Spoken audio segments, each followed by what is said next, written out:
Bismillahirrahmanirrahim. Myself Mohammad Fakhrullah, lecturer in mathematics.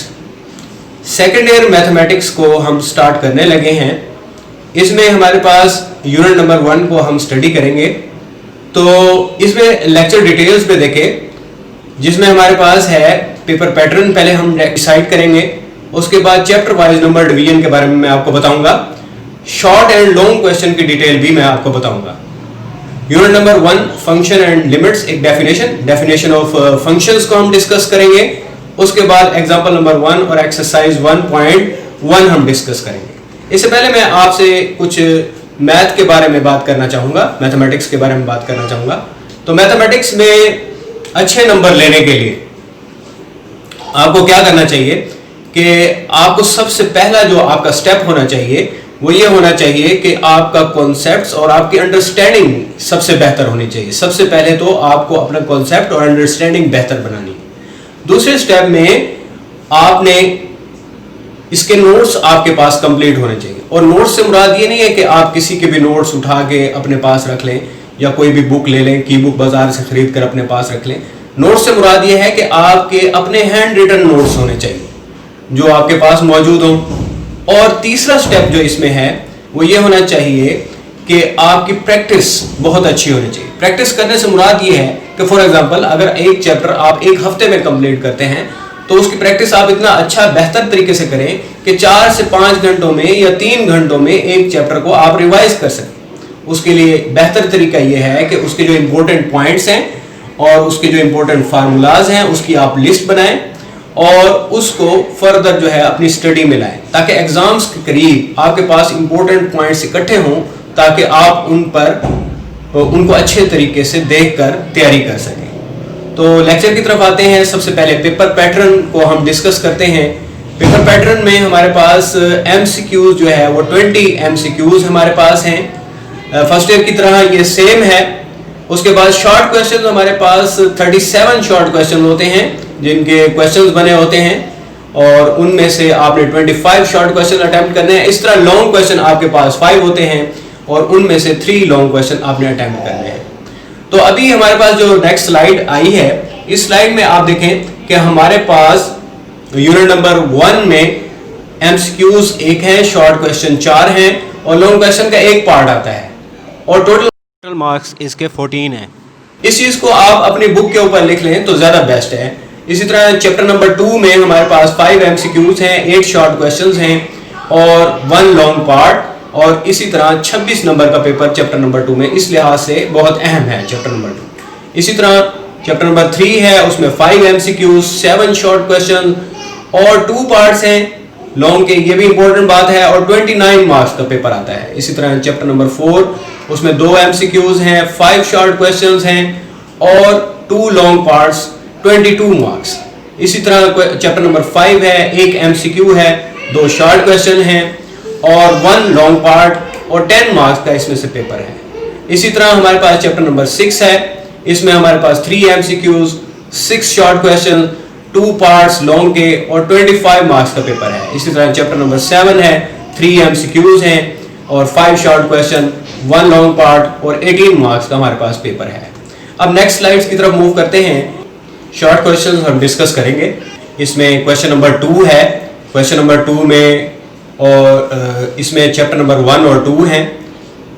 Total question number 2 में 12 parts होते हैं, जिसमें से 8 पार्ट्स आपने करने होते हैं. चैप्टर नंबर 1 में से 4 शॉर्ट क्वेश्चन हैं और चैप्टर नंबर 2 में से 8 शॉर्ट क्वेश्चन हैं. तो टोटल 12 शॉर्ट क्वेश्चन, जिसमें से 8 शॉर्ट क्वेश्चन आपने करने होते हैं. इस तरह क्वेश्चन नंबर 3 है, उसमें चैप्टर 3 और 4 शामिल हैं. चैप्टर 3 में 7 शॉर्ट क्वेश्चन हैं और चैप्टर 4 में 5 शॉर्ट क्वेश्चन हैं. 12 शॉर्ट क्वेश्चन, जिसमें से 8 शॉर्ट क्वेश्चन आपने करने हैं. क्वेश्चन नंबर 4 जिसमें हमारे पास जो है 5 चैप्टर में से 2 शॉर्ट क्वेश्चन, 6 चैप्टर में से 6 शॉर्ट क्वेश्चन और 7 चैप्टर में से 5 शॉर्ट क्वेश्चन. तो ये टोटल 13 शॉर्ट क्वेश्चन, जिसमें से 9 शॉर्ट क्वेश्चन आपने करने हैं. तो इसके बाद लॉन्ग क्वेश्चंस की बात करते हैं. लॉन्ग क्वेश्चंस को हम डिस्कस करें. जैसे कि आप स्लाइड पे देख रहे हैं कि क्वेश्चन नंबर 5 है, इसके 2 पार्ट्स हैं, ए और बी. एक पार्ट चैप्टर नंबर 1 में से है, दूसरा पार्ट चैप्टर नंबर 2 में से है. क्वेश्चन नंबर 6 है, जिसमें भी 2 पार्ट्स हैं. इसमें चैप्टर नंबर 3 की पहली 4 एक्सरसाइज में से ए पार्ट आता है और इसी तरह चैप्टर नंबर 4 की पहली 3 एक्सरसाइज यानी 4.1, 4.2 और 4.3 में से बी पार्ट आता है। ये जो सारा लॉन्ग का है, शॉर्ट का, ये अपनी आप बुक के पहले पेज पे लिख लें तो ज़्यादा बेहतर है। इसी तरह क्वेश्चन नंबर 7 में हमारे पास चैप्टर नंबर 3 में से है 3 की लास्ट 4 एक्सरसाइज 3.5 से लेकर 8 तक और चैप्टर नंबर 5। क्वेश्चन में नेक्स्ट हमारे पास देखेंगे क्वेश्चन नंबर 8 है।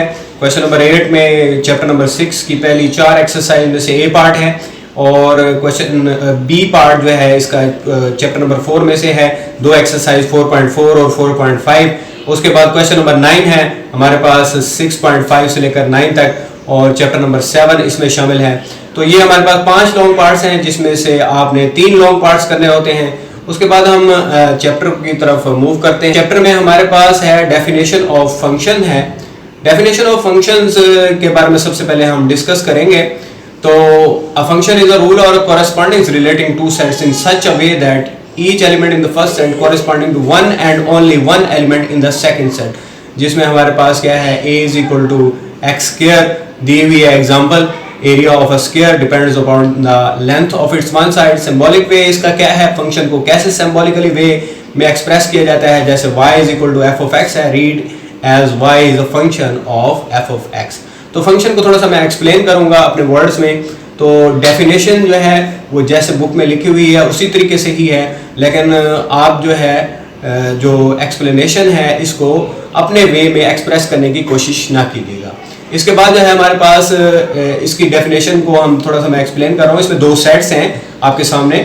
इसमें ए सेट है जिसमें 5 एलिमेंट्स हैं 1 2 3 4 5 और सामने बी सेट है जिसमें हर एलिमेंट जो है वो दूसरे एलिमेंट से रिलेट है, जिसमें 1 जो है वो 1 से रिलेट है और 2 जो है वो 4 से और 3 जो है वो 9 से रिलेट है और 4 जो है वो 16 से और 5 जो है 25 से। तो नीचे इसका फार्मूला लिखा हुआ है F of x is equal to x square, यानी हमारे पास फंक्शन क्या होता है, एक ऐसा फार्मूला होता है जो हम 2 चीज़ों को आपस में रिलेट करते हैं। तो फिजिकली मैं इसका कॉन्सेप्ट आपको इस तरह दे सकता हूं कि जैसे इनपुट और आउटपुट के दरमियान रिलेशन होता है कि हमारे पास कोई भी किसी भी वैल्यू की जो किसी भी फंक्शन की जो इनपुट है, या जैसे एग्जांपल मैं आपको दे सकता हूं, इसमें जैसे फैन है तो उसमें इनपुट क्या है, इलेक्ट्रिसिटी है और आउटपुट क्या है, इसका हवा देना है। तो इनपुट और आउटपुट के दरमियान जो फिजिकल रिलेशन है, यानी जो फिजिकली हम इसमें बात करते हैं, इसमें हमारे पास क्या होता है वो फंक्शन कहलाता है। चैप्टर की तरफ मूव करते हैं। चैप्टर में हमारे पास है डेफिनेशन ऑफ फंक्शन है। डेफिनेशन ऑफ फंक्शंस के बारे में सबसे पहले हम डिस्कस करेंगे।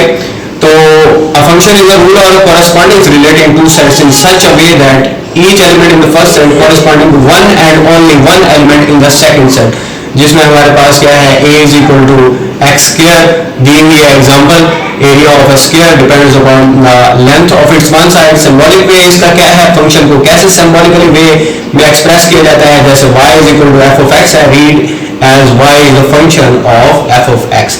तो फंक्शन को थोड़ा सा मैं एक्सप्लेन करूंगा अपने वर्ड्स में।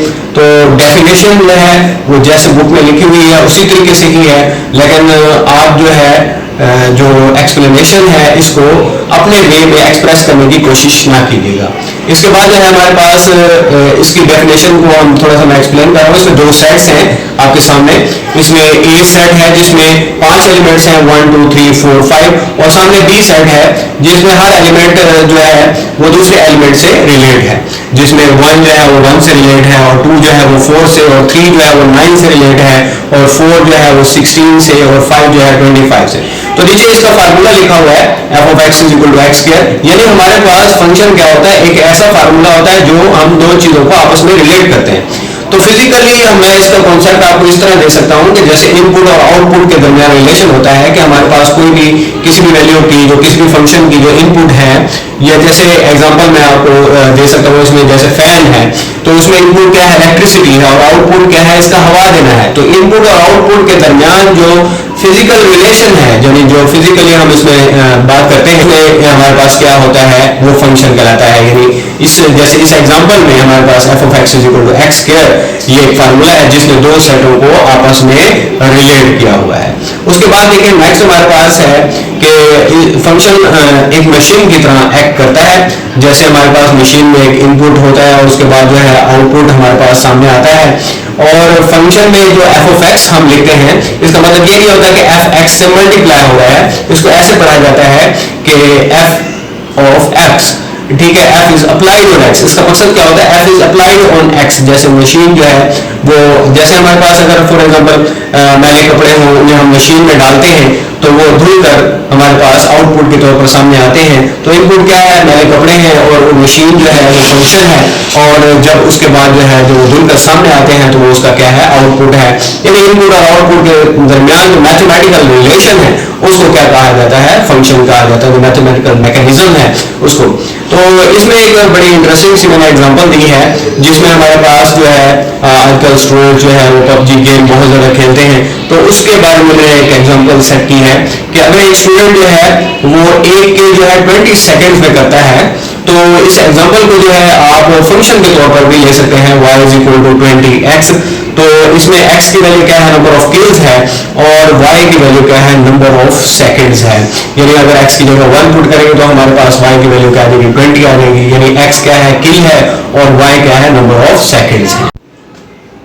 यूनिट नंबर 1 का पेज नंबर 1 देखेंगे। इसमें फंक्शंस एंड लिमिट्स के बारे में दिया हुआ है। ये MCQs के लिहाज से आप इसको स्टडी करेंगे।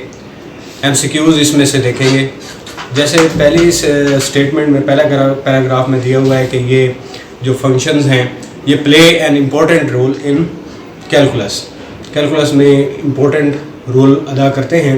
तो उस लिहाज से इसे आप जो है MCQs के लिहाज से इस पेज को स्टडी करें। इसी तरह the term function was recognised by English mathematician Leibniz, ये भी MCQs के लिहाज से बहुत इंपॉर्टेंट है। एरिया का फार्मूला दिया हुआ है, एरिया ऑफ अ स्क्वायर का। इस तरह वॉल्यूम ऑफ स्फीयर का फार्मूला दिया हुआ है, ये भी MCQs के लिहाज से अहम है। फंक्शन की डेफिनेशन हम पहले ही डिस्कस कर चुके हैं, वो भी हमारे पास क्या है, MCQs के लिहाज से अहम है। नीचे आखिरी पैराग्राफ में नोटेशन दी हुई है। नोटेशन में स्विस मैथमेटिशियन एलर का जिक्र है, जिसने इसकी नोटेशन दी है, और नोटेशन को पढ़ा कैसे जाता है, ये सारी बातें जो है इस पेज पे आप इसे इम्पोर्टेंट एज MCQs लेंगे। उसके बाद जो है हमारे पास एग्जांपल स्टार्ट हो रही है पेज नंबर 2 पे। तो एग्जांपल नंबर 1 है ये हमारे पास पेज नंबर 2 पे, और इसमें गिवन फंक्शन है x³ - 2x² + 4x - 1। सबसे पहला जो इसमें पार्ट है, हमने f(0) फाइंड करना है। तो f(0) फाइंड करने के लिए आप क्या करेंगे, x की जगह 0 पुट करके ऑन बोथ साइड, दोनों साइडों पे x की जगह क्या पुट कर देंगे, 0 पुट कर देंगे। तो जो गिवन हमारे पास f(x) है 2x³ - 2x² + 4x - 1, इसमें दोनों साइडों पे x की जगह 0 पुट कर देंगे। x की जगह 0 पुट करने से 0 का क्यूब भी 0 हो जाएगा, और 0 का स्क्वायर, और तमाम वैल्यूज़ क्या हो जाएंगी 0, और हमारे पास आंसर क्या आ जाएगा, -1।